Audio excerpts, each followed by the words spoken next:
Well, I am Erik Holst.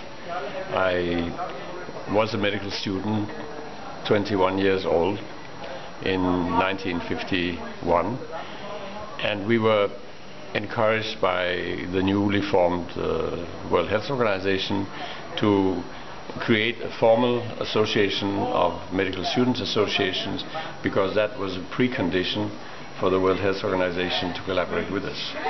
And so we went home, we gathered together a small group from 7 countries, and we decided to create IFMSA. I had thought always that we would make the World Medical Students Association to fit with the World Medical Association, but we had a German participant, and that was interesting. It was very shortly after the war.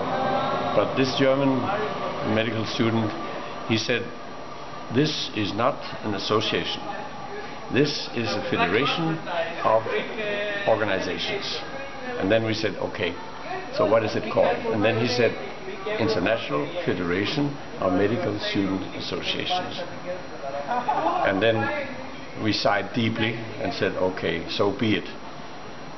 And an organization with such a name cannot survive. Nobody can remember IFMSA. This is impossible. And here we stand 60 years later, and somehow IFMSA has become the code word for bringing a lot of people together, an enormous amount of people together, who all seem to have as much fun as we had doing this 60 years ago. We were in an extremely big need after the war to get out there and see other people and so on. And I don't know how we managed to get, because we didn't have aeroplanes. We had to go by train. It took 30 hours to get to Paris, and when you arrived, you were completely black from the coal from the locomotive, yes, and from the engine.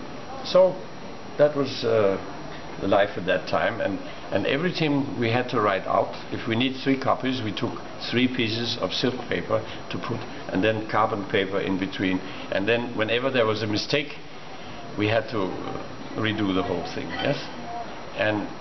But in spite of that, we managed, and what I still feel extremely interesting is that even at that first meeting in Copenhagen, where at that time we didn't have any statutes, so that's why I was only elected president a year later, when the statutes had been adopted.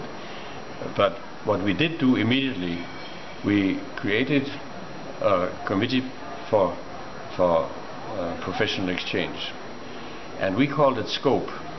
When I'm here hearing everybody talk about SCOPE, but it was not SCOPE, it was SCOPE. This was the whole idea. This was the scope of what we were sitting there. We wanted to make sure that more medical students found out that there was a world outside their university, their city, their country. Yes, that was the purpose of this. And in the meantime, we had a lot of fun pushing people around. At that time, only inside Europe, but still, that was it. And what I see now is that people are just as enthusiastic, and they are doing it. They are spending a lot of time. But I have the suspicion that, which was true in our case, but I have when I was looking at these almost 1,000 medical students sitting there in the hall, I said, "You don't know, but you are in fact training the future leaders of your national medical profession."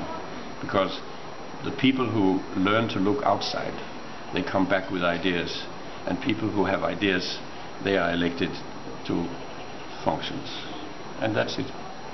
So somehow there was an element of a spirit, and of course that if we hadn't done it, somebody else would have done it the year later, or somebody. But maybe we jumped over a lot of formalities and say, WHO say we have to do it, so we do it. And that was IFMSA. Thank you so much.